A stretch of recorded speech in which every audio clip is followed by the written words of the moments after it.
Guess the gringo forgot his proper place again. Rafa Leon's words dripped arrogance as his cartel trucks idled under the Texas sun, dust curling around their tires. He saw Zeke as a proud black rancher standing too tall on land he was never meant to keep, a man too foolish to bow before real power. That night, Rafa's men returned with gas and rifles, setting the Monroe Ranch ablaze, flames climbing high into the sky. They thought the fire would erase him. Instead, it awakened something far stronger, and Zeke rode south with 15 Navy SEALs. Before we go any further, comment where in the world you are watching from and make sure to subscribe because tomorrow's story is one you don't want to miss. The midday Texas sun beat down mercilessly on Monroe Ranch, turning the air into a shimmering haze.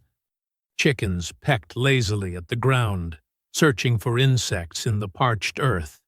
The peaceful scene shattered as 3 white pickup trucks roared up the dusty driveway, their engines growling like angry beasts. Each vehicle bristled with mounted weapons, sun glinting off the metal barrels. Ezekiel, Zeke Monroe, emerged from the barn's shadow, his navy t-shirt dark with sweat where it clung to his broad shoulders. He wiped his neck with a bandana, brown overalls dusty from morning work. His eyes narrowed as he counted 12 armed men climbing out of the trucks. Rafa Leon stepped out last, moving with the lazy confidence of a man used to getting his way. His gold chain caught the sunlight, heavy against his exposed chest where his shirt hung open. A cruel smile played across his face as he approached, boots crunching on the gravel. "Nice spread you got here, Monroe," Rafa called out, spreading his arms wide. "Be a shame if something happened to it." Hector, Rafa's lieutenant, flanked his boss with a hand resting on his holstered pistol. The other cartel members spread out in a loose semicircle, rifles held casually, but ready. "State your business and go," Zeke said, his voice steady and deep. His stance remained relaxed, but his eyes tracked every movement. Rafa pulled a folded document from his back pocket, waving it like a flag. "Just a simple piece of paper needs signing. Water rights transfer. Fair price, too." His smile widened. "Consider it a generous offer." "This land's not for sale," Zeke replied. "Neither are the water rights. My grandmother's will and deed are clear on that." "Your grandmother?" Rafa laughed, the sound sharp and mocking. "Dead women don't need water, friend." Zeke's jaw tightened. "My answer's no." Rafa's smile vanished. In 2 quick steps, he pressed the cold barrel of a chrome pistol against Zeke's cheek. The metal burned hot from the sun. "Maybe you didn't hear me right." Zeke didn't flinch. His dark eyes locked onto Rafa's, unflinching, unafraid. The tension crackled between them like static before a storm. A police SUV pulled up, lights off, siren silent. Sheriff Dalton Briggs stepped out, adjusting his hat against the glare. His boots kicked up dust as he approached, badge gleaming. "Now what's all this about?" Briggs drawled, playing at confusion. His hand rested casually on his service weapon. "Sheriff?" Zeke acknowledged, without looking away from Rafa. "These men are trespassing." Briggs clicked his tongue. "Looks to me like a simple business discussion." He moved closer, positioned slightly toward Rafa's group. "Mr. Leon here has some legitimate interests in local water rights. Might be smart to hear him out." "Legitimate?" Zeke's voice carried a dangerous edge. "Since when does legitimate business come with armed men and threats?" "Times are tough," Briggs said smoothly. "For your own good, you might want to cooperate. Consider your position here." The standoff stretched taut as a wire. Then one of Rafa's men, grinning mean, deliberately kicked Zeke's old cattle dog sleeping in the shade. The dog yelped, scrambling away. Something snapped in Zeke's eyes. His first punch caught the dog kicker square in the throat. The man dropped, gasping. Chaos erupted in the yard. Two cartel soldiers rushed Zeke from opposite sides. He grabbed a shovel leaning against the barn, spinning it like a staff. The wooden handle connected with one attacker's wrist with a sharp crack. The man screamed, his gun dropping to the dirt. Zeke's military training showed in every movement, efficient, precise, deadly. He ducked under a wild swing and drove his forehead into another attacker's nose, cartilage crunching. Blood sprayed. Hector charged in with a knife, but Zeke was ready. He unwrapped the heavy chain from his waist in one fluid motion, whipping it out to entangle Hector's weapon hand. A sharp yank disarmed him. The air filled with curses in English and Spanish, boots scuffling in the dust. Zeke moved like water, each strike calculated and brutal. Another enforcer fell, clutching his ribs. Someone's teeth scattered in the dirt. The staccato burst of machine gun fire split the air. Everyone froze as bullets tore into the sky. Silence crashed down. Zeke stood in the center of the chaos, chest heaving. Blood trickled from a split lip, but his eyes burned with controlled fury. Around him lay groaning cartel soldiers, some clutching broken bones, others simply trying to crawl away. Sheriff Briggs moved in with handcuffs out, but instead of approaching Rafa or his men, he grabbed Zeke's wrists. "You're under arrest for assault and disturbing the peace." Rafa dabbed at his bleeding lip with a silk handkerchief, his smirk returning as he watched Briggs secure the cuffs. The click of metal seemed to echo across the suddenly quiet ranch yard. Through the cruiser's dirty window, Zeke watched his ranch grow smaller in the distance. His hands throbbed where the skin had split during the fight, blood drying dark between his fingers. The cuffs bit into his wrists each time the car hit a bump in the road. Sheriff Briggs adjusted his rear-view mirror, catching Zeke's eye. "You just had to make things difficult, didn't you?" He shook his head. "Could have been a peaceful afternoon." Zeke said nothing, his jaw tight. The memory of his dog's yelp burned in his mind. At the station, they led him past holding cells filled with the usual weekend drunks and troublemakers. A few nodded in recognition. Zeke had treated some of their injuries during his time as an army medic. The deputies pushed him into an interrogation room where Briggs was waiting, sleeves rolled up, hat on the table. "Let's talk about your choices today," Briggs began, leaning back in his chair. The fluorescent lights cast harsh shadows across his face. "Violence isn't the answer, son. Not in my county. Those men came armed to my property," Zeke stated flatly. "They threatened me. Mr. Leon came to discuss a business proposition." Briggs's voice dripped with false concern. "You escalated. Could have gotten real ugly." Through the room's window, Zeke spotted Rafa's men being quietly escorted out the back door. No cuffs, no charges, just handshakes and nods from deputies. His hands clenched involuntarily, making fresh blood well up from his split knuckles. "You'll spend the night cooling off," Briggs announced, standing. "Maybe tomorrow you'll be more reasonable." The holding cell was cold and smelled of bleach. Zeke sat on the metal bench, back straight, eyes closed. He focused on his breathing like he'd learned in the service. Slow, controlled, pushing down the anger that wanted to explode out of him. Morning brought Isabel Cruz, her heels clicking purposefully down the corridor. She wore a crisp black blazer despite the early hour, her tablet tucked under one arm. Zeke had known her since she started her legal aid clinic 3 years ago, helping local farmers fight predatory land deals. "You look terrible," she said as the cell door opened. "Let's get you out of here." At her car, she handed him a coffee and antiseptic wipes for his hands. "This isn't random, Zeke. Clay Harlow's behind it." "The developer?" Zeke dabbed at his knuckles, wincing. Isabel nodded, pulling out her tablet.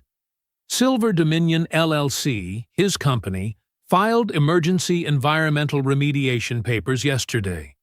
They're claiming your land is contaminated and needs immediate seizure." "That's impossible. We just had the soil tested for the organic certification." "Facts don't matter to them." She showed him documents, pointing out highlighted sections. "Harlow's got friends in the county offices. They'll push this through fast unless we fight back." Zeke studied the papers, his expression darkening. "And Rafa? That's where it gets interesting." Isabel swiped to another screen. "Someone's been busy in the property databases. Pre-filed deeds under Leon's name, backdated permits. They're building a paper trail, making it look like he has prior claim," Zeke said. "Exactly. Briggs is running interference while they set up the legal trap." She touched his arm. "We need to be careful. These people don't play fair." After signing release papers, Zeke borrowed Isabel's phone to call his neighbor about feeding the animals. His own phone was still in evidence, along with his wallet and keys. The station had to return them, but they were taking their time. By late afternoon, Zeke finally headed home in his dusty truck. The sun hung low and orange on the horizon, painting everything in burnt copper tones.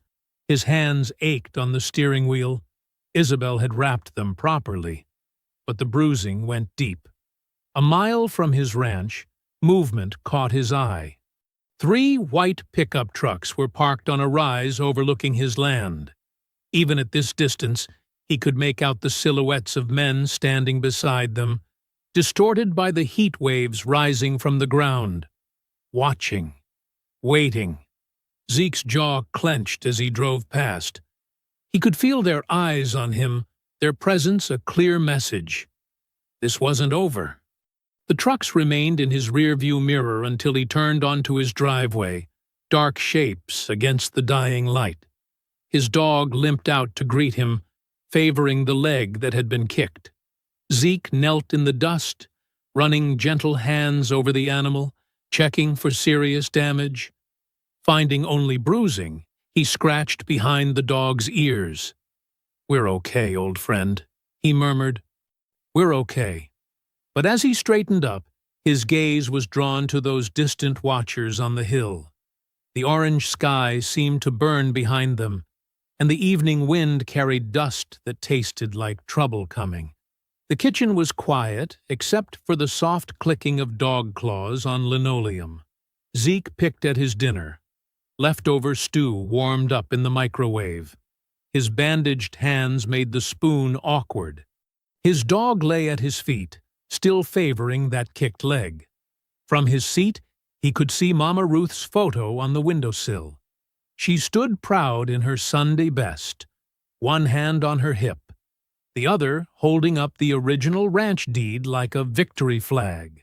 The same determination that had gotten her through segregation and civil rights marches showed in every line of her face. "What would you do, Mama?" he whispered.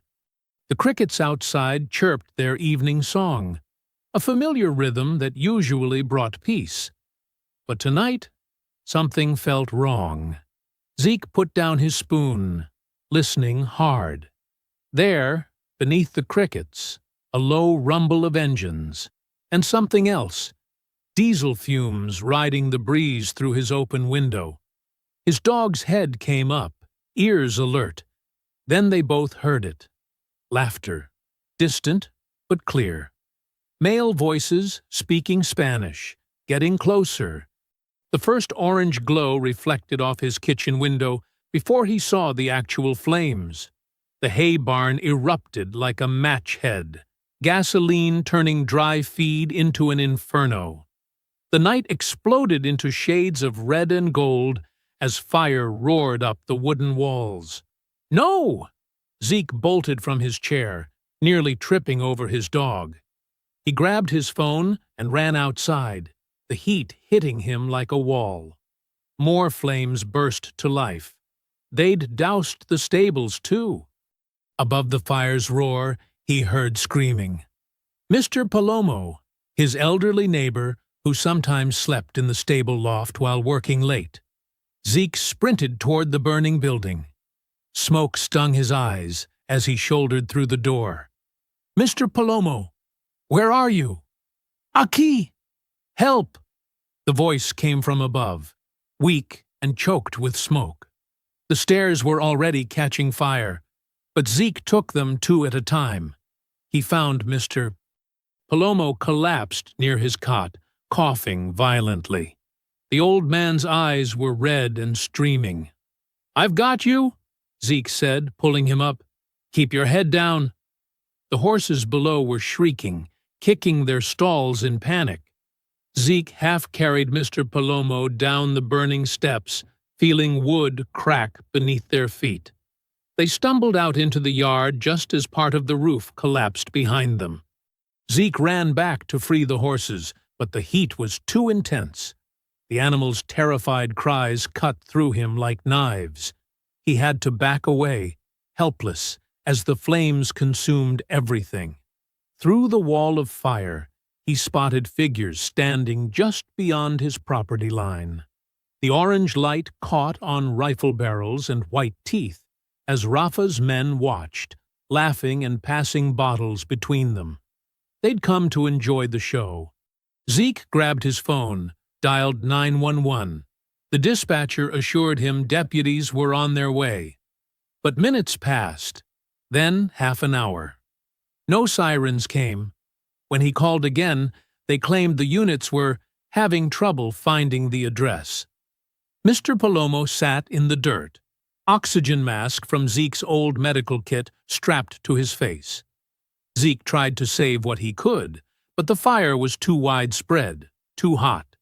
It jumped from building to building, barn to stables to storage sheds. Years of careful maintenance and family history disappeared in minutes. The smoke was suffocating. Zeke's lungs burned as he made one last desperate run toward the house. He managed to grab a few crucial items, his grandmother's journal, some photos, important papers, before the flames reached the back porch. He collapsed in the yard, coughing so hard he retched. The journal in his hands was already scorched around the edges, its leather cover hot to the touch. Through streaming eyes, he watched his family's legacy turn to ash. The cartel men's laughter echoed in his ears, mixing with the crackle of burning wood and the last frightened whinnies of dying horses. His dog pressed against his leg, whimpering. Hours passed. The fire burned itself out as false dawn began to pale the eastern sky. Zeke hadn't moved, kneeling in the dirt where he'd fallen. Smoke rose in thin gray ribbons from the blackened ruins of the Monroe Ranch. The air smelled of char and gasoline and loss. His phone vibrated in his pocket. He pulled it out with shaking hands, staring at the screen. A number he hadn't called in years showed up. Saint Seal. His finger hovered over the green answer button. The sun crept over the horizon, painting the destruction in harsh morning light. Everything his grandmother had built, everything she'd fought for, lay in ruins around him. Her journal's damaged pages crumbled at his touch. Zeke looked at the phone again, remembering. Saint had saved his life twice in Afghanistan. They'd made a pact back then. If either one ever truly needed help, one call was all it would take. He'd never used that promise, had hoped he never would. The phone kept vibrating. Somehow, Saint knew. He always knew. Zeke pressed the button and raised the phone to his ear. The desert sun hammered the empty parking lot of Rosa's Diner, a faded building squatting beside the highway outside El Paso. Heat waves danced off abandoned cars, their paint peeling in the merciless Texas weather. Inside, ceiling fans spun lazily over cracked vinyl booths and chrome-edged tables. Zeke sat in the furthest corner, his back to the wall, watching the door. His grandmother's burned journal lay on the table before him like a wound. The waitress had stopped trying to refill his coffee an hour ago, leaving him alone with his thoughts and the quiet hum of the refrigerator. The bell above the door chimed. A man entered, tall, Latino, mid-40s, wearing a plain black t-shirt and jeans. Silver threaded through his short-cropped hair, and old scars marked his forearms. His eyes swept the diner with practiced precision before settling on Zeke. Javier Saint Santoro slid into the booth without a word. For a long moment, the two men just looked at each other, years of shared combat history hanging in the air between them. "You look like hell," Saint finally said, his voice gravelly but warm. "Feel worse?" Zeke's hands were still bandaged from the fight and the fire. The waitress approached, but Saint waved her off with a gentle smile. He pointed to Zeke's scorched journal. "Tell me." Zeke spoke quietly, laying out the whole story. Rafa's threats, Briggs's corruption, Harlow's land grab, and finally, the burning of his ranch. He described the horse's screams, Mr. Palomo's near death, and the laughter of the men who'd watched it burn. His voice stayed steady, but his hands clenched into fists on the table. Saint listened without interruption, his face growing harder with each detail. When Zeke finished, silence filled the booth. Outside, a truck rumbled past on the highway. 15 owe you, Saint said simply. Zeke looked up sharply. That was years ago. Afghanistan. I was just doing my job as a medic. You pulled 7 of us out of that ambush. Carried Doc for 3 miles with a bullet in your own leg. Saint leaned forward. We don't forget debts like that. He pulled out his phone, sent a single text. Within minutes, responses started flooding in. The next 24 hours passed in a blur of precise activity. They moved to an abandoned warehouse on the outskirts of town. One by one, the others arrived. Men and women Zeke had served with, each bringing specialized skills honed by years of special operations. Rook came first, the team's master breacher, his truck loaded with equipment that officially didn't exist. Then Diesel, their vehicle specialist, followed by Moose, whose massive frame belied his expertise in stealth infiltration. Doc arrived with medical supplies and a bear hug for Zeke, their shared background as combat medics creating an instant connection. Vega, their drone specialist, brought a case of custom surveillance equipment, her quick wit already planning aerial reconnaissance patterns. Fable, the communications expert, set up a mobile command center, establishing encrypted channels and digital security. Others filtered in throughout the day. Faces Zeke remembered from his deployment, all answering Saint's call without hesitation. They gathered around a makeshift planning table, studying satellite maps and property records. Zeke laid out everything Isabel had uncovered about Harlow's shell companies and Briggs's corruption. Saint marked key locations, Rafa's compounds, money laundering fronts, smuggling routes. This isn't just about revenge, Zeke told them. It's about justice, about showing that you can't just burn out whoever you want because they won't be bought. The team nodded. They understood. This wasn't a military operation, but a reckoning, a chance to use their skills for something pure. As night fell, they loaded up 3 unmarked vehicles with gear. Weapons were checked, communications tested, medical supplies distributed. Every movement was efficient, muscle memory from countless missions together. They crossed the Rio Grande under cover of darkness, using old ranch roads and dry creek beds to avoid official crossings. The border stretched out before them, a line drawn in sand and politics that meant nothing to the truth they carried. Zeke sat in the lead vehicle, Saint driving beside him. The scorched journal rested in his lap, its damaged pages containing his grandmother's story, her fight against segregation, her belief in standing up to bullies, her dream of land that would stay in the family forever. The convoy wound through the desert, headlights off, using night vision to navigate. Dust clouded behind them, then settled in their wake. The moon cast everything in silver shadows. "They burned your home," Saint said quietly, eyes on the road ahead. "Let's burn their empire." The words hung in the air as they drove deeper into cartel territory. 15 skilled operators moving like ghosts through the night, carrying justice in their hands. The desert stretched endless around them, promising both cover and witness to what would come. Morning painted the border village in shades of amber and dust. The abandoned citrus packing warehouse stood like a sentinel at the edge of town, its concrete walls weathered by decades of sun and neglect. Inside, the vast space smelled of old fruit and rust, metal shelving creating shadowy canyons perfect for concealment. Vega's drone hummed to life in the pre-dawn light, rising above the warehouse like a mechanical dragonfly. She sat cross-legged on a stack of empty crates, her tablet showing thermal images of the surrounding area.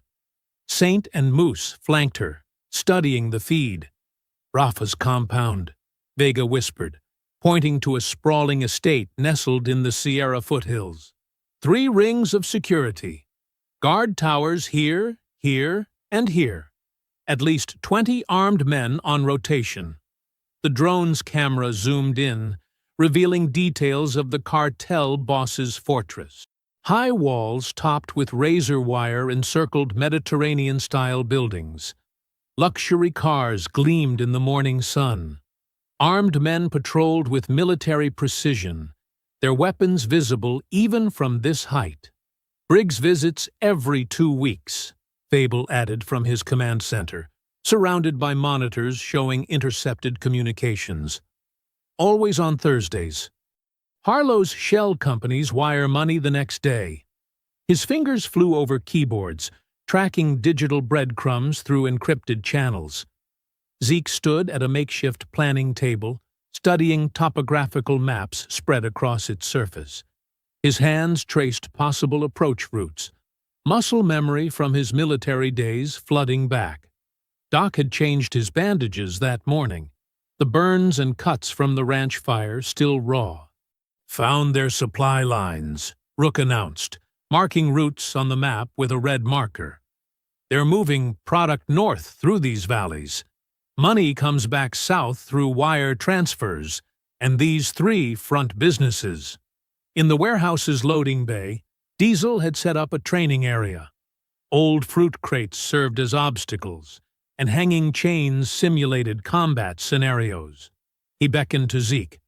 "Time to shake off the rust, farmer," Diesel said with a grin, raising his fists in a fighting stance.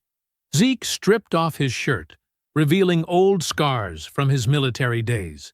They circled each other on the concrete floor, feet moving in practiced patterns. Diesel struck first, a quick combination that Zeke blocked, muscle memory returning like an old friend. They sparred for hours, sweat mixing with dust. Diesel taught him new techniques, helping him adapt his combat medic training to more aggressive applications. The warehouse echoed with the sound of impacts and controlled breathing.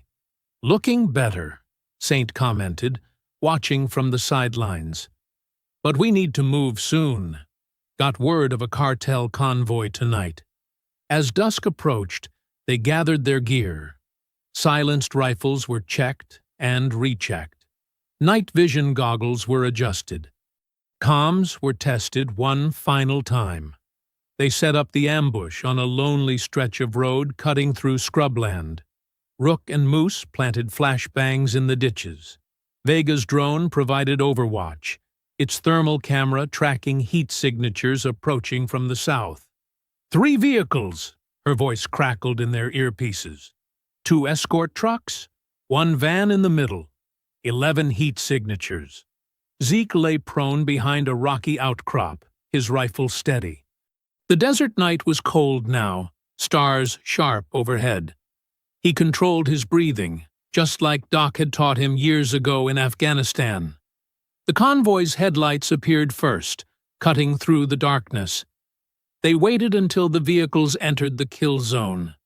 "Execute," Saint whispered. Flashbangs erupted in strobing chaos. The vehicles swerved, brakes squealing. Before the cartel men could respond, silenced rifles cracked from multiple positions. The precision was absolute. No wasted shots, no collateral damage. When it was over, they moved quickly.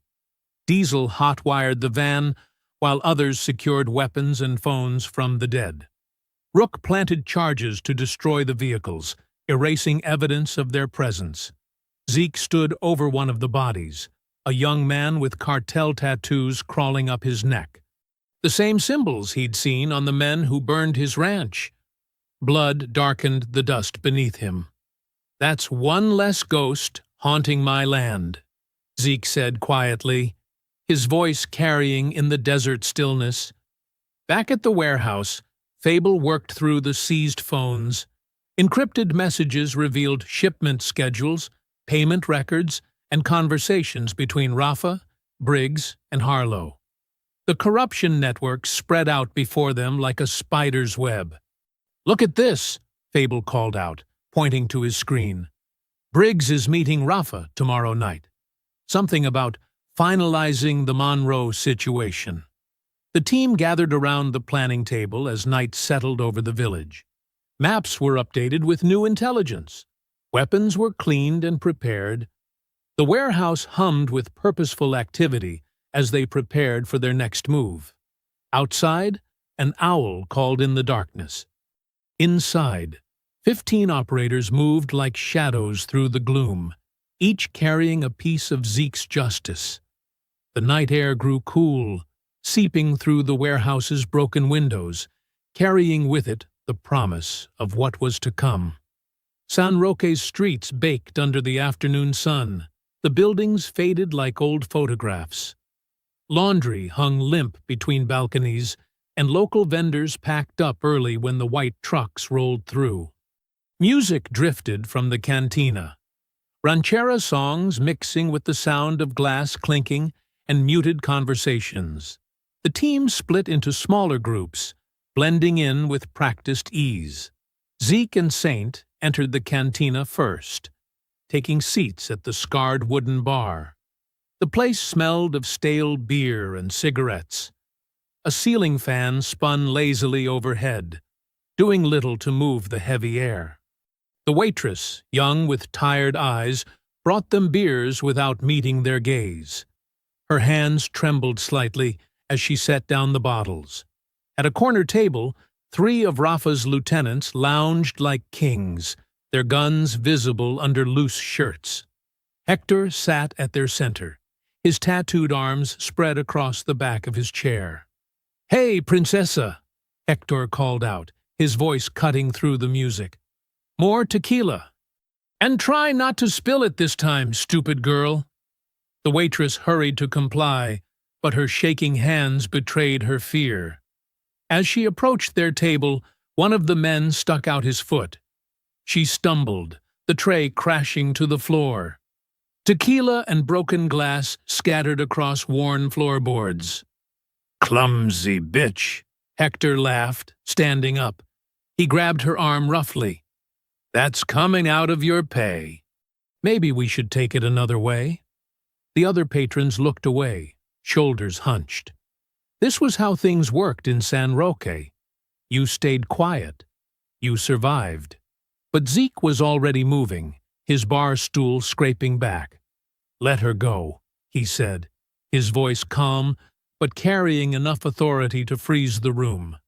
Hector's head snapped around, recognition and rage flashing across his face. "The cowboy!" he spat. "Long way from your burned-out ranch, pendejo." "Last warning," Zeke replied. "Take your hands off her."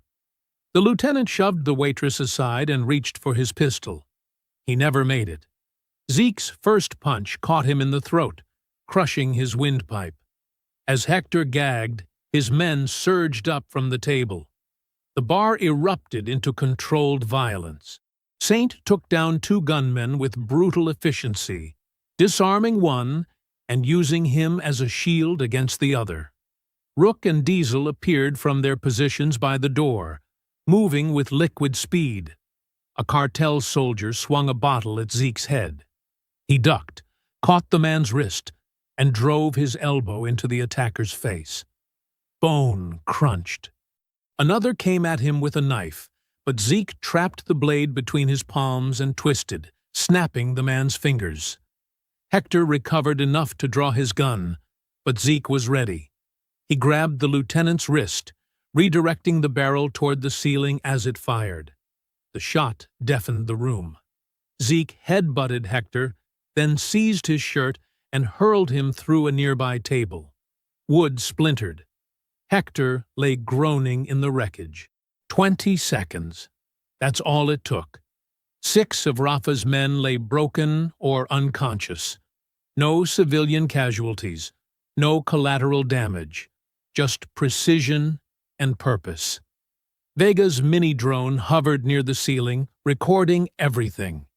The footage would be online within the hour, edited to protect their operational security while showing Zeke's stand against tyranny.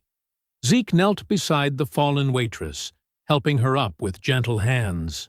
He pressed a thick roll of dollars into her palm, money taken from the cartel's own couriers.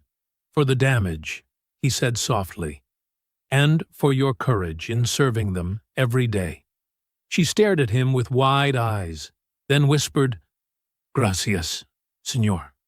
Around the bar, other patrons began to straighten, looking at the fallen cartel men with dawning hope. Saint tossed a phone to Hector, who was still dazed on the floor. "Call your boss. Tell him what happened here. Tell him the black cowboy says hello." They left the cantina as sirens wailed in the distance. Local police who would arrive conveniently late, as usual. The team melted away through back alleys and predetermined routes, regrouping at their warehouse base.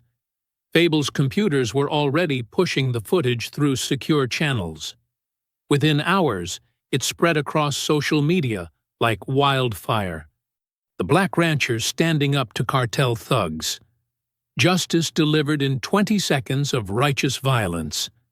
Miles north, in her legal aid office, Isabel watched the footage on multiple screens. She'd been building cases against Briggs and Harlow for weeks, but this was different. This was visual proof of the cartel's iron grip on border towns, and proof that it could be broken. She began making calls to journalists she trusted, people who wouldn't bury the story. "I've got documentation of corruption linking a Texas sheriff to cartel violence," she said. "And now I have footage showing how deep it goes." The story gained traction. Local news picked it up first, then national outlets. Comments sections filled with support for the mysterious black cowboy defending the powerless. Even those who usually backed Briggs's tough-on-crime stance couldn't justify the harassment caught on camera. In his hillside compound, Rafa Leon watched the viral clip for the 10th time. Ice clinked in his glass as his hand shook with rage. The screen showed Zeke Monroe, the man who should have been broken by fire and fear, standing tall in Rafa's territory, breaking his men like twigs. The glass shattered against the wall. Tequila dripped down expensive wallpaper as Rafa turned to his remaining lieutenants. "Find the black cowboy," he snarled, "and bury him." The order echoed through the room, but for the first time, his men looked uncertain. The video had shown them something new, their own vulnerability. And in San Roque, people were beginning to whisper about the rancher who didn't break. Darkness settled over San Roque like a heavy blanket. Inside the abandoned citrus warehouse, lantern light cast long shadows across makeshift operations tables. The air smelled of dust and old fruit, mixed with gun oil and coffee. Zeke leaned over detailed satellite maps spread across wooden crates, his fingers tracing supply routes through the mountains. Saint stood beside him, his weathered face serious in the yellow light. Around them, the other SEALs worked with quiet efficiency, cleaning weapons, checking gear, monitoring communications. "Rafa's main compound is here," Saint said, tapping a location marked in red. "But his money moves through these 3 towns."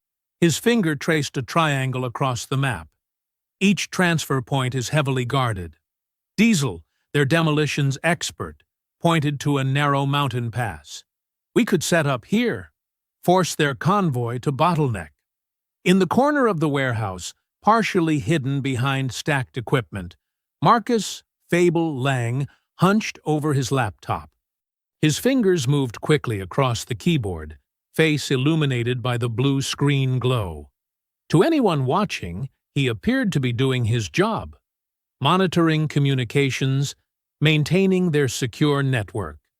But Fable was typing a different kind of message. Subject: Monroe Operation Update to Handler 47. Status: Critical target expanding influence in border region. Local support growing after Cantina incident. Team planning aggressive moves against cartel infrastructure. Request immediate guidance on containment protocols. He encrypted the message using a buried protocol, separate from the team's normal channels. His handler's response came minutes later. Priority: Protect Asset Leon. DOJ DAA operations require his continued cooperation. Redirect Monroe team. Use extreme measures if necessary. Fable's hands shook slightly as he deleted the exchange. The weight of his secret mission pressed down on him like a physical thing. He believed in law and order, in the system. But watching Zeke work, seeing the justice he brought to forgotten places, made everything feel less certain. "Fable," Saint called out. "What's our comm situation for tomorrow?" "All secure," he replied, keeping his voice steady. "I've got repeaters set up through the hills. We'll maintain contact, even if they try to jam us." But even as he spoke, he was already coding a subtle backdoor into their communications. A way to scramble their signals at the crucial moment, make it look like cartel interference. The warehouse's metal walls creaked in the night wind. Rook and Vega returned from perimeter check, reporting all clear. The team settled into their planning rhythm, marking targets, calculating angles, preparing for the next day's operation. Zeke's phone buzzed. Isabel's name lit up the screen. "Got something," she said, without preamble when he answered. "Been digging through Harlow's shell companies. Found a pattern of payments to DEA front operations." Zeke put the phone on speaker, letting the team hear. "What kind of payments?" "Consulting fees, property purchases, all through firms that trace back to known DEA shells. But here's the weird part. The timing matches perfectly with Rafa's expansion into new territories. Every time he takes new ground, Harlow's companies make payments." Saint's expression darkened. "They're working together, DEA, Cartel, and your corrupt developer." "Bigger than we thought," Isabel continued. "This isn't just about your ranch, Zeke. They're building something, using Rafa's violence to clear the way, then swooping in with legitimate development." Fable listened intently, his stomach churning. He knew the full scope. how the DEA used Rafa to control the border drug trade, keeping smaller cartels out while feeding intelligence up the chain. It was ugly, but it was policy. And now Zeke's crusade threatened to expose everything. While the team focused on Isabel's call, Fable quietly accessed a separate system. He began uploading doctored shipping manifests, purchase orders for restricted weapons, all carefully crafted to implicate Zeke's operation. Just enough evidence to justify a federal crackdown if needed. "We hit their money tomorrow," Zeke declared after ending the call. "Cut off Rafa's cash flow, force them to show their hand." The team nodded in agreement, but Fable saw the plan unraveling before it began. His manipulated data was already spreading through law enforcement networks, painting Zeke as an arms dealer, a threat worse than the cartel he fought. Zeke paused in his planning, a slight frown crossing his face. Something felt off, a soldier's instinct warning him of unseen danger. He studied the warehouse shadows, the faces of his trusted team, searching for what his gut was trying to tell him.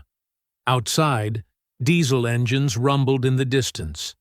Cartel trucks moving north under cover of darkness, carrying money, drugs, and secrets that went all the way to Washington. The sound carried on the dry wind, mixing with the creak of old warehouse beams and the soft clicks of weapons being checked one last time. Fable closed his laptop, hiding his screen as Zeke walked past. They exchanged nods, a gesture of trust that felt like acid in Fable's throat.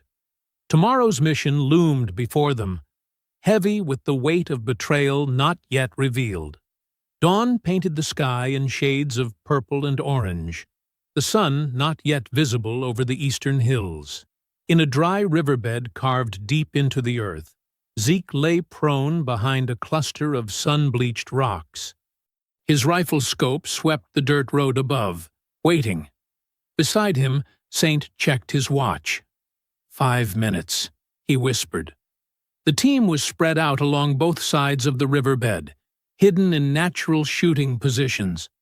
Diesel and Rook on the high ground with 50 cal rifles. Vega and Doc in the brush below with med kits and breaching charges. The rest positioned strategically, creating a perfect kill box. Fable's voice crackled in their earpieces. Convoy approaching from the south. 4 vehicles. 2 lead trucks. Money in the middle van. Rear security. The sound of engines grew louder. Dust clouds appeared on the horizon. Zeke steadied his breathing, feeling the familiar calm of combat settle over him. The morning air was cool against his skin, carrying the scent of creosote and gunpowder. The convoy rounded the bend. White pickup trucks bristling with armed men, a reinforced van in the middle, all moving fast but confident. They had no reason to expect trouble here, deep in their territory. "Wait for it," Saint murmured. The vehicles entered the kill zone. Diesel squeezed his trigger. The first shot thundered across the riverbed, punching through the lead truck's engine block in a spray of oil and steam. The truck swerved, blocking the road. "Execute!" Saint commanded. The riverbed erupted. Coordinated rifle fire ripped into the convoy from multiple angles. Tires exploded. Windshields shattered. Cartel gunmen dove for cover, returning fire blindly. Zeke rolled to his right as bullets kicked up dirt around him. He spotted 3 men taking position behind their disabled truck. In one smooth motion, he dropped to his stomach, aimed beneath the vehicle's chassis, and squeezed off 3 precise shots. The men fell, clutching their legs. "Moving!" he called out, sprinting to the overturned truck. Bullets whined past his head. He slid behind the truck bed, feeling the impact of rounds hitting the other side. Through the gun smoke, he saw the money van's driver trying to reverse. Zeke fired through the floorboard, the hollow points punching up through the metal. The driver screamed, foot jerking off the gas. "Van is stopped," Rook called out. "West side clear." Saint's voice came sharp and clean. "Breach the van! Breach now!" Doc and Vega sprinted forward, moving like shadows. They placed shaped charges on the van's rear doors. "Fire in the hole!" The explosion was contained but powerful. The doors flew off their hinges. Inside, stacks of cash filled reinforced cases. Hard drives and ledgers were scattered across the floor. No guards. They'd all been taken out in the initial assault. Zeke moved up to the van, covering the angles while Vega and Doc secured the contents. The entire firefight had lasted less than 2 minutes. "Area secure," Saint announced. "Diesel, get those cameras ready." They dragged the cases into the morning light. The money was bundled in neat stacks: dollars, pesos, euros. Millions in cash. The hard drives would be even more valuable, containing the evidence they needed. Zeke pulled out his phone, hands steady despite the adrenaline still coursing through him. He started the live stream, pointing the camera at the captured haul. "Look at this," he said, his voice clear and strong. "This is cartel money, blood money." Every stack bought silence. Every bundle paid for protection. This cash was headed to Sheriff Briggs, to Clay Harlow, to everyone who helps them steal and kill. He picked up a ledger, flipping through pages of transactions. "Here's the price list for corruption. 20,000 to ignore a murder. 50,000 to burn down a ranch. 100,000 to make evidence disappear." The viewer count climbed rapidly. Comments flooded in. People were sharing the stream, tagging news outlets. "They thought they could hide in the dark," Zeke continued. "Thought money would keep everyone quiet. But here's the truth in the sunlight." Saint gathered the hard drives while the team secured their prisoners, all wounded but none fatally. They wouldn't die today, but they would talk. Diesel poured accelerant over the empty vehicles. "Ready when you are." Zeke ended the stream but kept recording as they set the convoy ablaze. Black smoke rose into the morning sky, a signal visible for miles. The team moved quickly, loading their evidence into their own vehicles. The wounded cartel members were zip-tied and left in the shade with water. Someone would come for them eventually. As they prepared to move out, Saint clasped Zeke's shoulder. "You just made yourself the most hunted man in Texas." The sun finally crested the eastern hills, flooding the riverbed with golden light. The burning vehicles cast long shadows across the ground, smoke twisting up into the cloudless sky like black serpents. The sun hung low over San Roque, painting the adobe walls in deep orange. Market vendors packed their stalls, while children kicked a soccer ball in the dusty square. The evening air carried whispers of El Vaquero Negro, the black cowboy who had humiliated the cartel. Zeke sat with Saint at an outdoor cafe, both wearing plain clothes to blend in. They watched mothers hurrying their children home, old men playing dominoes, and the subtle signs of a town living under fear. "Words spreading fast," Saint said, sipping his coffee. "Your riverbed video hit 500,000 views." "Look at their faces," Zeke replied quietly. "They want to believe someone's finally standing up, but they're scared." A group of teenagers passed by, sneaking glances at Zeke. One boy raised his fist slightly, a subtle gesture of support.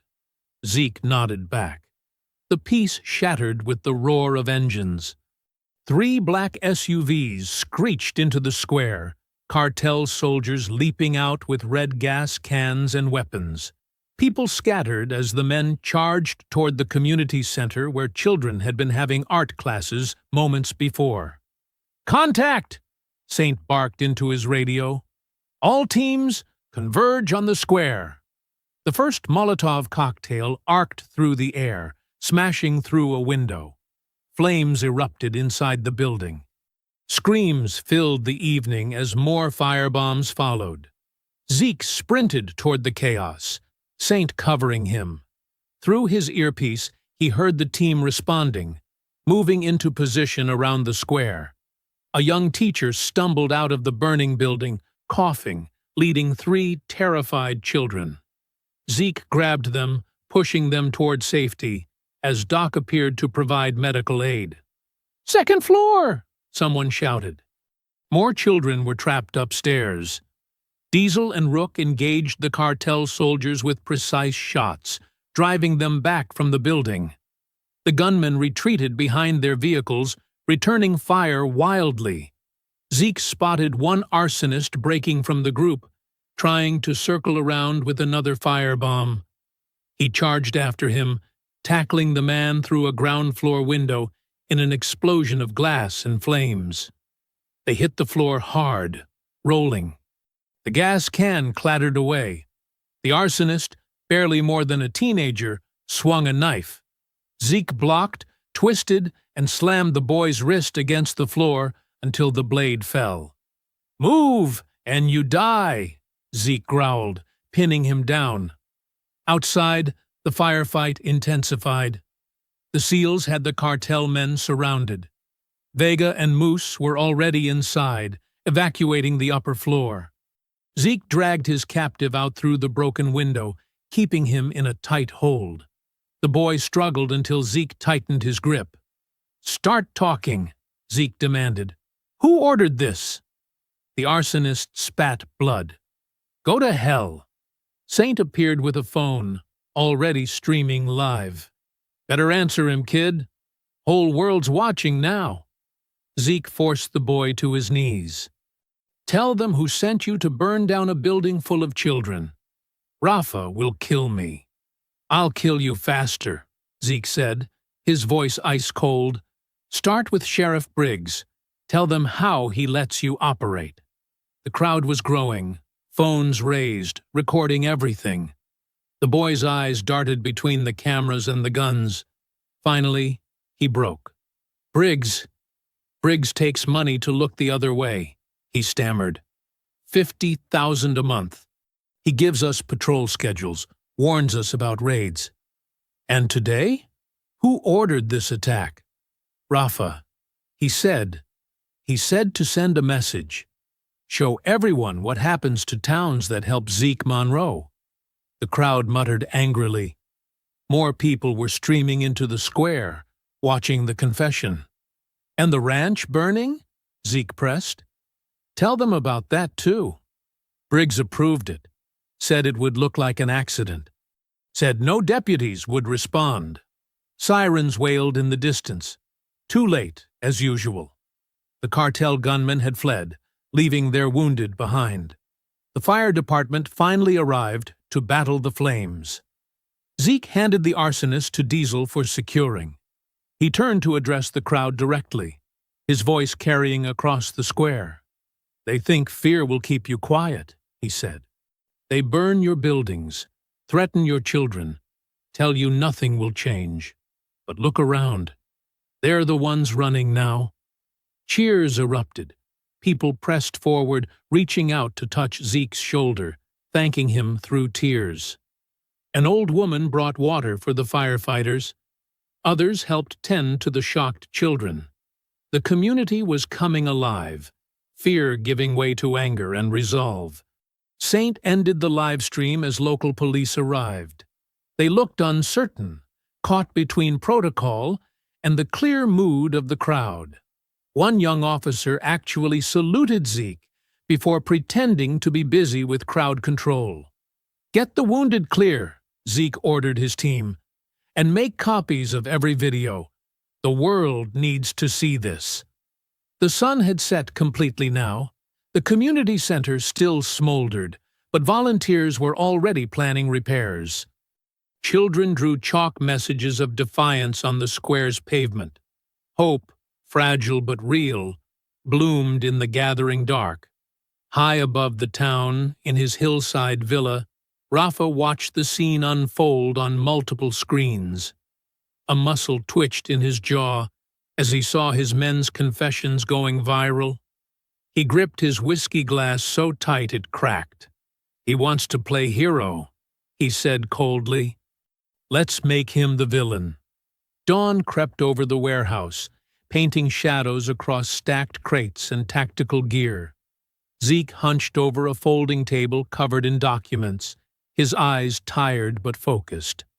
Isabel's laptop screen cast a blue glow on their faces as they sorted through evidence. "Look at these transfer records," Isabel said, pointing to her screen. "Harlow's shell companies moving millions through offshore accounts, all tied to Briggs's personal foundation. Can we prove it's cartel money?" Zeke asked, rubbing his temples. "Better." Isabel pulled up another document. "These geological surveys show lithium deposits under your ranch, dated 3 months before the first threats started." Their planning session was interrupted by Fable, who entered carrying his communications gear. His movements seemed twitchy, nervous. "Signal's patchy this morning," he reported, avoiding eye contact. "Might need to move the antenna." While they talked, Fable's fingers moved across his second phone, hidden in his pocket. He'd spent the night editing footage from their operations, splicing in scenes of staged violence. His message to his handler was brief: "Package ready for delivery."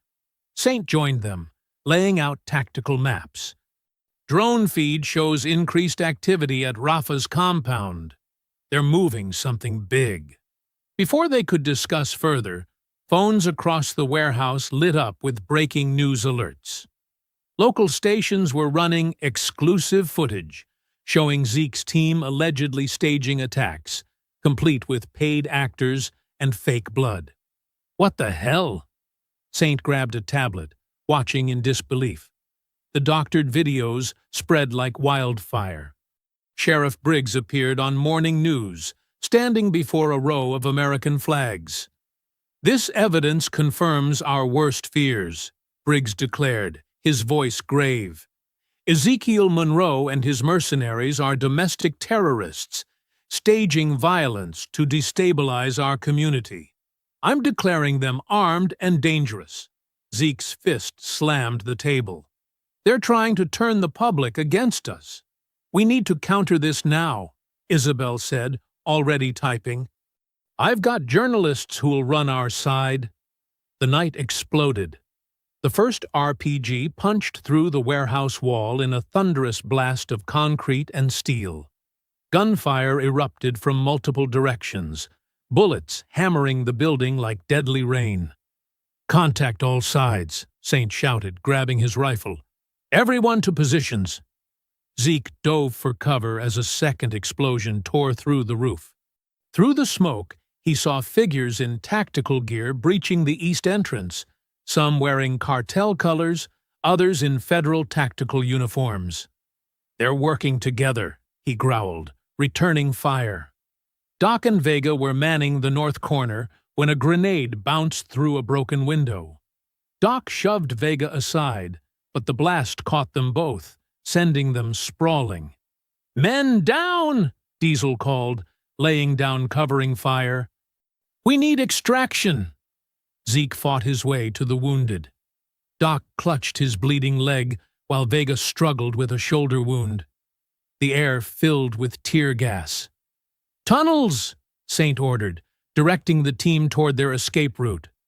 "Move now!"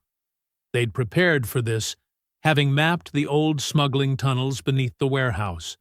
Rook and Moose carried the wounded, while others provided covering fire.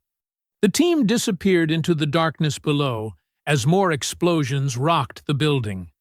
Through his night vision goggles, Zeke saw Fable hesitate at the tunnel entrance, looking back.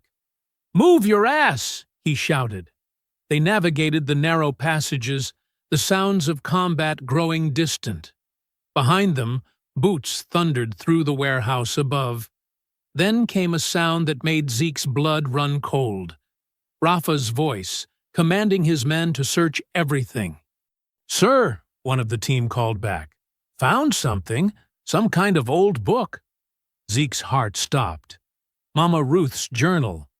In their rush to evacuate, he'd left it with their intel cache. "No!" He turned back, but Saint and Diesel grabbed him. "Building's lost," Saint hissed. "We move, now!" They emerged from the tunnels into gray morning light, 2 miles from the warehouse. Smoke rose from the building in thick black columns. Police sirens wailed in the distance. The team regrouped in a dry creek bed. Doc worked through the pain to treat Vega's wounds, while others set up a security perimeter. Isabel made urgent calls to sympathetic reporters, trying to counter Briggs's narrative. Zeke stood apart, his chest heaving with rage and grief. The journal had been his last connection to Mama Ruth, filled with her wisdom and the truth about their land. Now, Rafa had it. His fist crashed into the earth once, twice, again. Blood streaked his knuckles. When he spoke, his voice was raw. "They took my past," he growled, dirt and ash coating his face. "Now, I'll take their future." The others watched in silence as their leader wrestled with his fury. They'd lost their base, their evidence, and precious blood. But looking at Zeke's face, they knew this defeat would only feed the fire of what was to come. Doc finished bandaging Vega's shoulder. "We need better cover to treat these wounds properly." "I know a place," Isabel said quietly. "An old mission church. Father Martinez helps people disappear from the cartels?" Saint nodded. "Move out in 5. Stagger our trail. Use the creek bed for cover." As the team gathered their remaining gear, Fable hung back, thumbing his phone nervously. His handler's last message glowed on the screen. "Phase 1 complete. Maintain cover. Do not break contact." The morning sun climbed higher, promising another day of dust and heat. But for now, the survivors of the warehouse raid could only focus on the next step, the next breath, and the weight of everything they'd lost. Rain hammered against the tin roof of the mountain safe house, a steady drumbeat matching Zeke's heartbeat as he sat alone by lamplight. His fingers traced the charred edges of his grandmother's journal, most pages now reduced to ash. The few surviving fragments spoke of her struggles. Fights against land grabs, marches for voting rights, confrontations with men in badges who thought their power was God-given. "Your land is your voice, boy," one passage read. "They'll try to silence both." The door creaked open, bringing a gust of wet wind. Isabel hurried in, her raincoat dripping, clutching a waterproof document case to her chest. Her eyes held an urgent light. "You need to see this," she said, spreading papers across the wooden table. "I went through every record of your grandmother's final years. Found something interesting. A safety deposit box receipt from First Baptist Church." Zeke leaned forward. "Mama Ruth wasn't Baptist." "Exactly." Isabel pulled out more documents. "She also filed an amended deed in 1985, but it's not in any county system. The original should be in that church box." Saint emerged from the shadows where he'd been cleaning weapons. "How long until Rafa's men figure this out?" "They won't," Isabel said. "Ruth was clever. She listed the box under her maiden name, and the church has protected refugee documents for generations." Lightning flashed outside, illuminating the room. In that brief brightness, Zeke saw determination etched on every face.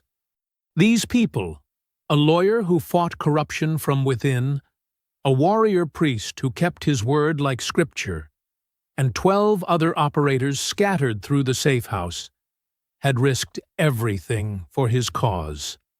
"We move now," he decided, standing, "before the storm gets worse." The church stood dark against the stormy sky, its bell tower a black finger pointing accusingly at the heavens. Father Martinez met them at the side door, his weathered face grave as he led them through candlelit corridors to the vault beneath the sanctuary. "Your grandmother," he said to Zeke, "she knew things would get worse before they got better. Said some truths need to age like wine before they're ready to be tasted." The lockbox contained a leather portfolio, its contents preserved in plastic. Isabel spread them carefully on a stone table while Saint kept watch at the stairs. Zeke's hands trembled as he opened the first envelope. The original deed was there, its anti-dispossession clauses intact, legal language that made the land impossible to seize without direct Monroe family consent. But beneath it lay something more explosive, a microcassette and a stack of sworn testimonies from 1988. "Play it," Isabel whispered, setting up a portable recorder. A voice crackled through decades of silence. The previous sheriff, Howard Briggs, Dalton's father. He spoke of protection money, of looking the other way while Mexican heroin moved north, of a woman in Juarez who bore him a second son. "Rafael Leon," the voice confessed. "My boy, same age as Dalton. His mother named him, raised him wild while I raised his brother to wear a badge.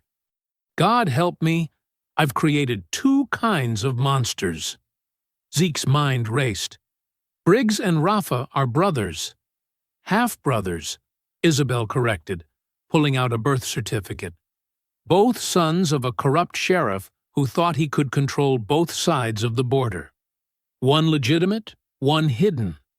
Both rotten to the core." The truth hit Zeke like a physical blow.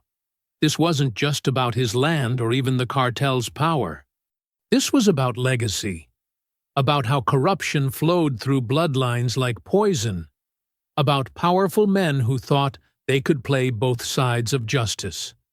"Your grandmother knew," Father Martinez said softly.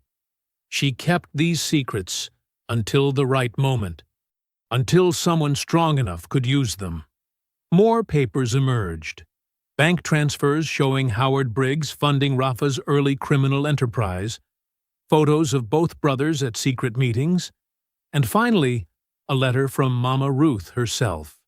"To whoever reads this," Zeke read aloud, his voice thick with emotion, "know that evil grows best in shadow.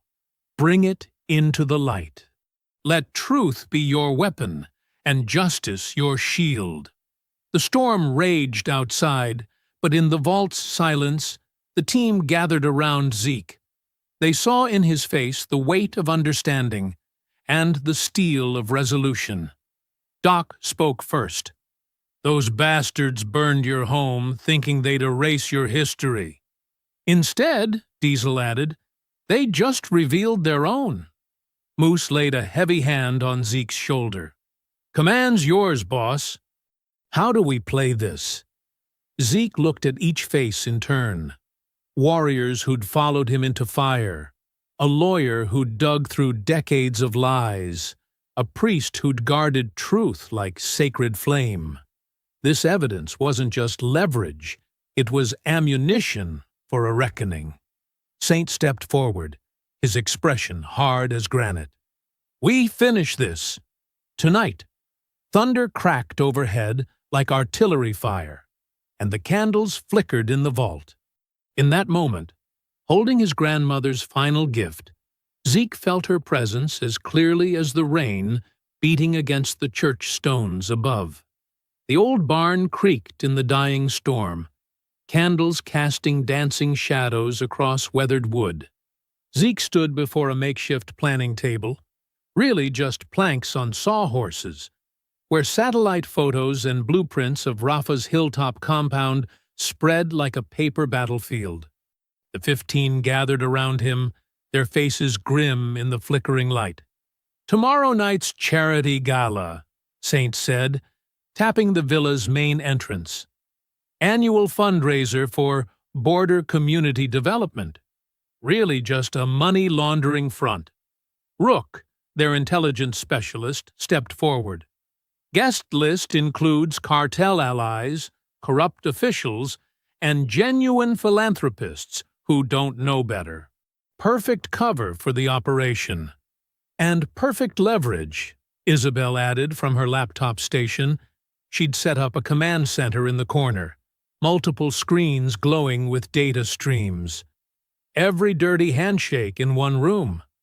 Diesel unfurled architectural plans stolen from the municipal office. 3 access points. Main entrance here, service entrance through the kitchens, and Rafa's private garage underneath. Security will be heavy, but split between watching the guests and protecting the compound. What about the catering crew? Zeke asked, studying the kitchen layout. Vega grinned, his scarred face catching candlelight. Already handled. Got 5 of our local contacts placed as servers. They'll disable the backup generators when we signal. Doc, arms still bandaged from the warehouse attack, pointed to the surrounding hills. Drone coverage shows blind spots in their perimeter. We can insert through the olive groves here and here. And the guest list? Saint looked to Isabel. She nodded, typing rapidly. Hacked their event management system. Added our covers as minor real estate developers from Monterey. They're expecting new money. Won't look too close. Moose, their demolitions expert, laid out a set of small devices. Modified flashbangs. Less bang, more flash. Won't risk the civilians, but they'll disorient security long enough. Comms? Zeke turned to Fable, still unsure about trusting him after recent events. Encrypted mesh network, Fable replied, not meeting Zeke's eyes. Each team self-contained. Isabel's command van will have override capability. The plan took shape in the candlelight. Teams of 3 would insert from multiple angles. Isabel would coordinate from a nearby ridge, ready to broadcast everything live. Local police were mapped, their response times calculated. Every contingency had a counter. Remember, Zeke said, his voice carrying through the barn, this isn't just about revenge. It's about truth. About showing the world what happens when power goes unchecked. He pulled out the evidence from the church vault, the birth certificates, the confessions, the proof of decades of corruption. We're not just hitting a cartel boss. We're exposing a system that lets men like Rafa and Briggs think they own justice. Saint nodded slowly.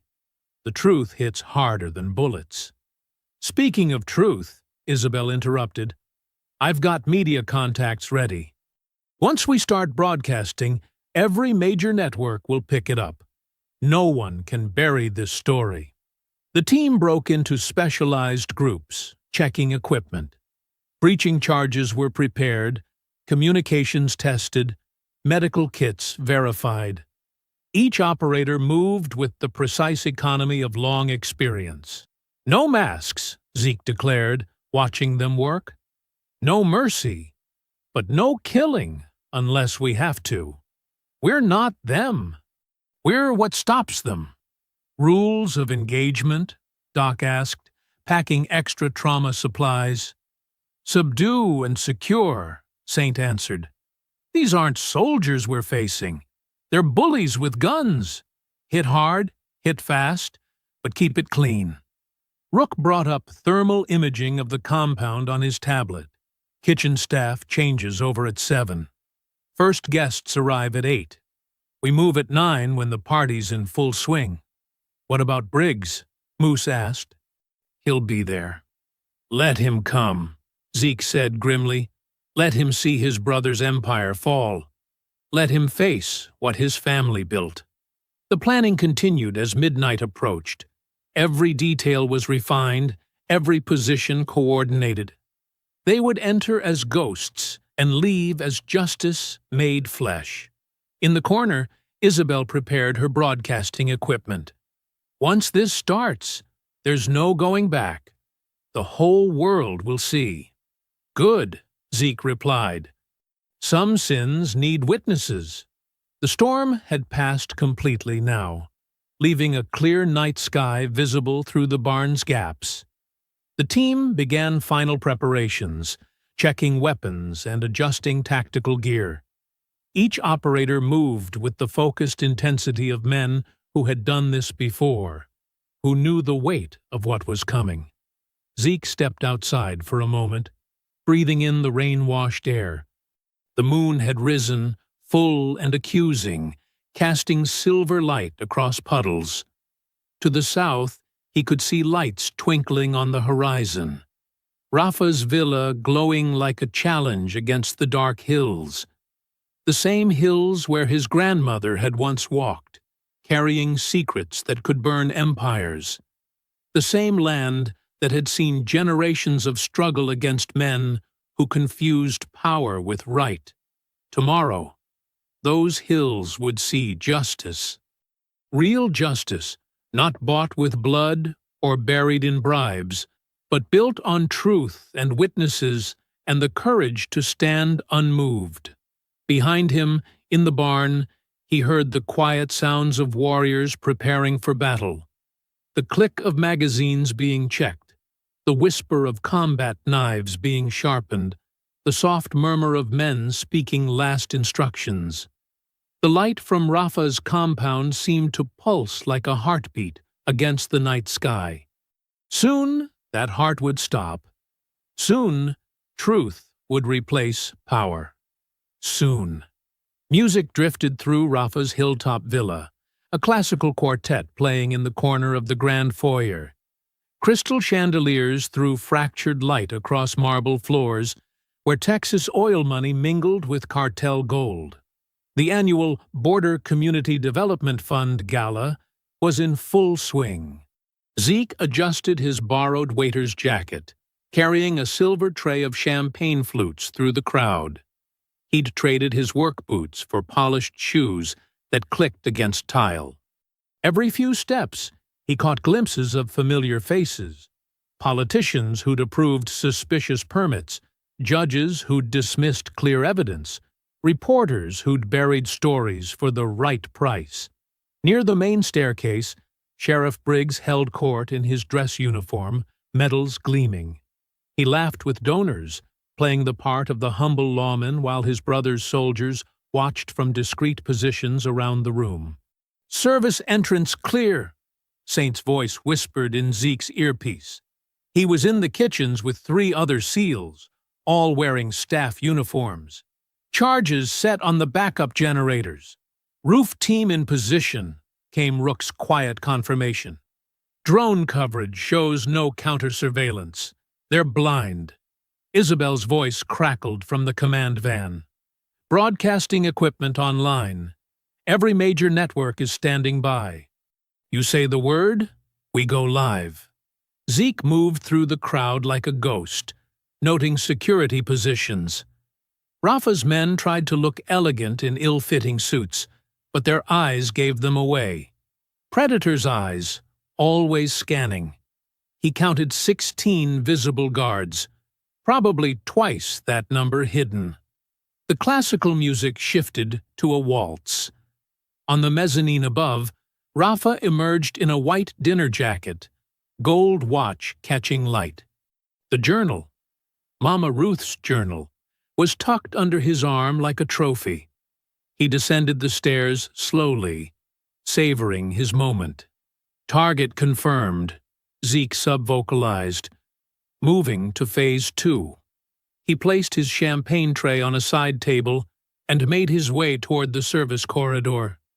A guard stepped into his path, hand moving to his concealed weapon. "Kitchen needs more ice," Zeke said in Spanish, holding up an empty bucket. The guard hesitated, then nodded him through. In the kitchen's controlled chaos, Saint and the others had already subdued the real staff, zip-tied and secure in the walk-in freezer. Smoke grenades lay hidden in champagne crates, ready for deployment. 60 seconds, Isabel announced. "Feeds are hot." Zeke took position by the main doors. Through the windows, he could see Diesel's team on the perimeter, disguised as valets. Moose's breaching charges were in place on the power junction boxes. 30 seconds, Saint counted down. God's watching, brother. Make it clean. The classical music reached a crescendo. Rafa was speaking now, thanking his distinguished guests for supporting border communities. The irony would have been funny if it wasn't so violent. 10 seconds, Isabel said. Cameras ready. 5, 4, 3, 2. Execute. The villa plunged into darkness. Before anyone could react, smoke billowed from strategic points around the ballroom. The quartet's music died in confused squeaks. Screams erupted as flashbangs thundered through the space. Zeke moved fast, night vision active. 2 guards went down before they could draw. Precise strikes to throat and temple. Saint's team surged from the kitchen, targeting security positions mapped during recon. Clear! Clear! Clear! The confirmation calls came rapid-fire through comms as teams secured their sectors. Guests stampeded toward exits, only to find them controlled by disguised SEALs. The smoke created chaos, but the team moved through it like sharks through dark water. Each operator had specific targets. The corrupt judge trying to hide behind a column, the developer reaching for a panic button, the dirty cops fumbling for their weapons. Briggs bellowed commands, his authority crumbling as he realized he'd lost control. He drew his service weapon, but Rook's team was ready. A precision shot from a beanbag round dropped him, gasping. "Primary target moving," Doc called out. "Rafa's heading for the ballroom," Zeke pursued through smoke-filled corridors. 2 cartel soldiers emerged from a side door. He took them down hard, bones cracking against walls. Their expensive suits didn't help them fight any better than street clothes. Another guard swung a submachine gun around. Zeke caught the barrel, twisted, and drove his knee up. The weapon clattered away as its owner folded. No shots fired, just the wet impact of fist on flesh, boot on bone. He could hear Rafa ahead, shouting orders in Spanish and English. The ballroom doors were just ahead. Ornate wooden panels carved with hunting scenes. Fitting. Saint's voice came through his earpiece. "Be advised, hostiles regrouping in the ballroom. Count at least 8 armed." "Acknowledged," Zeke replied, catching his breath. "Is the broadcast live?" "Affirmative," Isabel confirmed. "Whole world's watching. Make it count." Through the doors, he could hear Rafa's voice rising in anger. The journal, his grandmother's journal, would be there. The physical proof of generational theft and corruption, held by the man who'd burned his home. Zeke rolled his shoulders, centering himself. The smoke was starting to clear. Gunfire flickered from somewhere in the villa's east wing. One of the teams dealing with resistance. He moved to the ballroom entrance, hearing Rafa bark orders to his remaining men. This was the moment everything had built toward. All the pain, all the loss, all the long nights planning would end here. The doors loomed before him. Beyond them waited Rafa, the journal, and the kind of justice that couldn't be bought or buried. Zeke took one last breath and moved forward. The ballroom doors burst open. Gunfire flashed in the darkness. The ballroom erupted in chaos. Shards of crystal rained down as the first chandelier crashed to the marble floor, sending guests scrambling. Emergency lights cast everything in a hellish red glow. Smoke curled through the air like angry ghosts. Rafa stood at the center of it all, Mama Ruth's journal clutched in one hand, a curved knife glinting in the other. His white dinner jacket was stained with someone else's blood. 8 of his men formed a protective circle, weapons drawn. "You should have stayed in Texas, farmer," Rafa sneered, tossing the journal aside. It slid across the polished floor, leaving a trail of loose pages. Zeke moved like water, ducking under the first guard's wild swing. His elbow connected with the man's throat.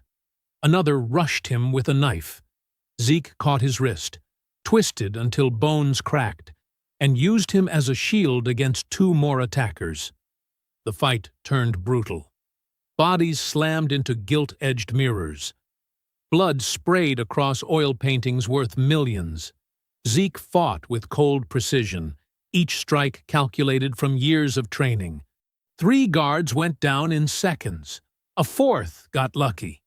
His blade opened a long gash across Zeke's forearm. Blood soaked his borrowed waiter's jacket.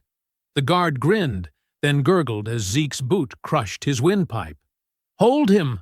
Rafa shouted to his remaining men. "I want this myself." 2 guards grabbed Zeke's arms. Rafa approached slowly, wiping his knife on a silk handkerchief. His gold chain swung with each step. "You know what your problem is?" Rafa circled like a shark. "You think courage matters, but money matters. Power matters.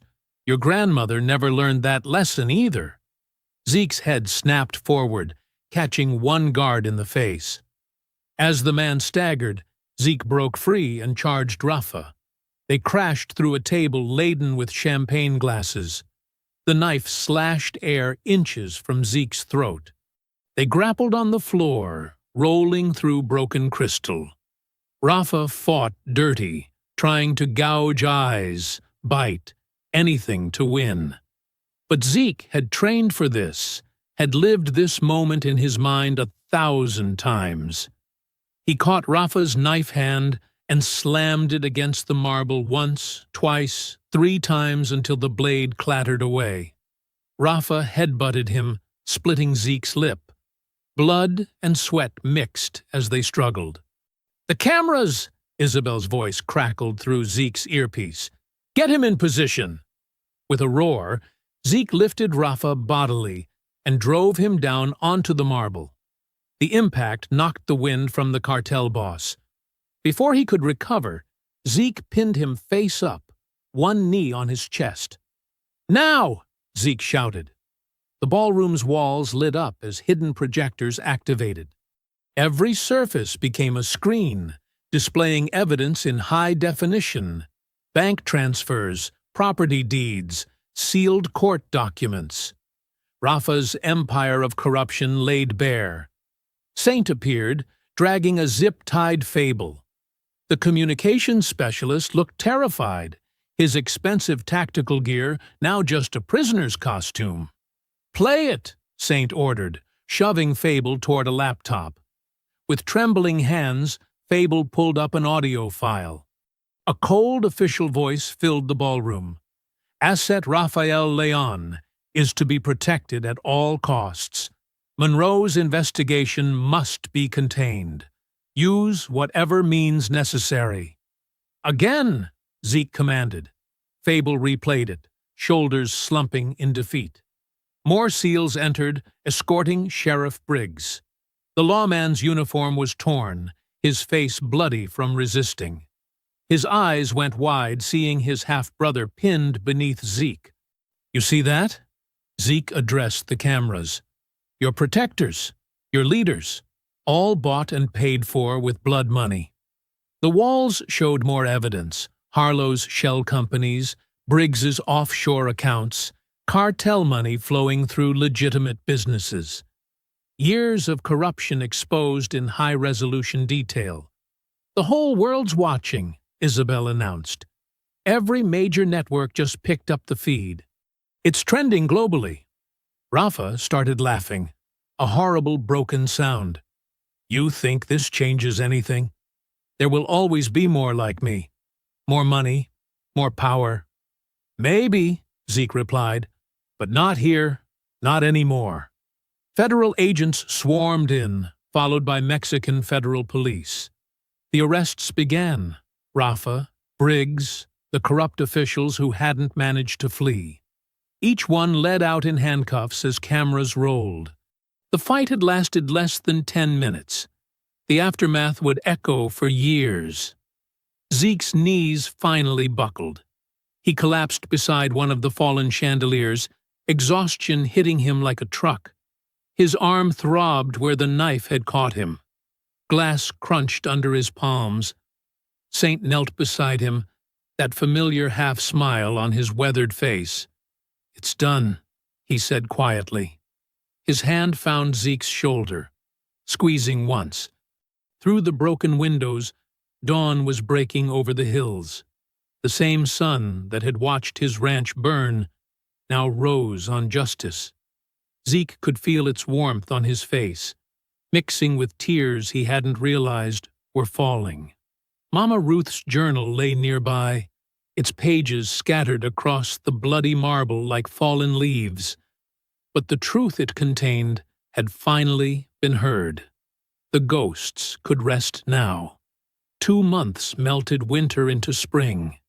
Dawn painted the Texas sky in watercolor strokes of pink and gold, touching everything with promise. The sound of hammers and power tools filled the morning air at Monroe Ranch, along with laughter and snippets of Spanish and English mixing freely. Zeke stood in the fresh-tilled earth of his main field, rich soil dark against his boots. All around him, neat rows of green shoots pushed toward the sun, corn, beans, and his grandmother's favorite heirloom tomatoes. The land was healing, coming back stronger after the burn. A pickup truck rumbled up the drive, Isabel's familiar red sedan right behind it. She stepped out carrying a stack of documents, her business suit a stark contrast to the working ranch. The truck bed was loaded with lumber and supplies, more volunteers arriving to help with the rebuilding. "Morning," she called, walking over. "Just got word from the federal courthouse. Clay Harlow's last appeal was denied. Everything's official now." Zeke nodded, brushing dirt from his hands. "How much did they seize?" "Nearly 80 million in assets." Isabel smiled, fierce satisfaction in her eyes. "All of it's being transferred to the Mama Ruth Community Trust. The lithium rights alone will fund scholarships for 3 generations." They walked toward the barn raising, where 24 people worked in coordinated chaos. The new structure was twice the size of the old one, built to house both livestock and community programs. Saint directed operations from the center, calling orders with the same precision he'd once used in combat. "Diesel, secure that crossbeam. Doc, we need the level over here." His voice carried over the construction din. "Looking good, people. Looking real good." Several of the 15 had stayed on, helping rebuild what fire had taken. Others sent supplies, money, or skilled workers through their networks. The brotherhood forged in war now served a different kind of justice. Near the fence line, Mr. Palomo's grandchildren helped younger kids plant a vegetable garden. They used the same heirloom seeds Mama Ruth had saved every season, passing down more than just DNA. The future grew in careful rows, tended by small hands that understood the value of roots. "Report came in on Rafa and Briggs," Isabel said, checking her phone. Federal court handed down maximum sentences, 25 years each, no possibility of parole. Their whole operation's been dismantled, 7 countries cooperating on asset seizure. And Fable? 5 years, reduced for cooperation. His testimony broke open 3 other corruption cases. She paused. "He wrote you a letter. Said he was sorry." Zeke watched a hawk circle overhead, remembering smoke and betrayal. "Keep the letter. Some things don't need words." The construction paused as Isabel gathered everyone in the shade of a half-built wall. She held up the original deed, its edges worn, but its power intact. The crowd grew quiet as she read the crucial passages, Mama Ruth's careful legal language that had protected the land through generations. This property, being held in perpetual trust for the benefit of the community, Isabel's voice carried clear and strong, shall never be sold, seized, or transferred without unanimous consent of the Monroe family and appointed community representatives. Cheers erupted. Someone started singing an old civil rights anthem. Others joined in, the melody carrying across fields that had seen both hatred and hope. Zeke stepped forward, uncomfortable with speeches, but knowing some words needed saying. Thank you all. The SEALs who came when I called. The neighbors who believed when others doubted. The lawyers who fought. The workers who rebuild. He swallowed hard. My grandmother used to say, land holds memory. These fields remember your courage. Near the main gate, children worked on a large wooden sign. Their small hands carefully painted letters in bright colors. Monroe Ranch, no one's for sale. The simple words carried the weight of everything they'd fought for. The day's work continued. Women from the church brought lunch, tamales, fried chicken, and 3 kinds of pie. The meal became a celebration, people sharing food and stories in the spring sunshine. Old divisions seemed smaller now, burned away like chaff. Even the sheriff's department had new leadership. Deputies who'd once looked away now patrolled regularly, exchanging waves with ranch workers. Change came slowly, but it came. As sunset painted the sky, Zeke and Saint leaned against the new fence, watching the day's helpers head home.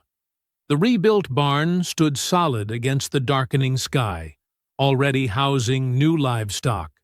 Tomorrow would bring more work, more healing, more growth. They thought fire would break me, Zeke said quietly, running a hand along the fresh-cut lumber. Turns out, it forged me. Saint nodded, understanding in his weathered face. They stood in comfortable silence as evening settled over the ranch. Workers' headlights traced paths home through the gathering dusk. The land stretched wide around them, fields replanted, fences mended, scars turning slowly into strength. The ranch spread out below them, reborn from its ashes. New buildings rose where old ones had burned. Fresh paint marked new beginnings. Justice had been served, not through violence, but through truth and community and stubborn hope. In the distance, lights began appearing in neighboring houses. The ranch was no longer just one family's stand against corruption. It had become something larger, a symbol, a sanctuary, a promise kept. I hope you enjoyed that story. Please share it with your friends and subscribe so that you do not miss out on the next one. In the meantime, I have handpicked 2 stories for you that I think you will enjoy. Have a great day.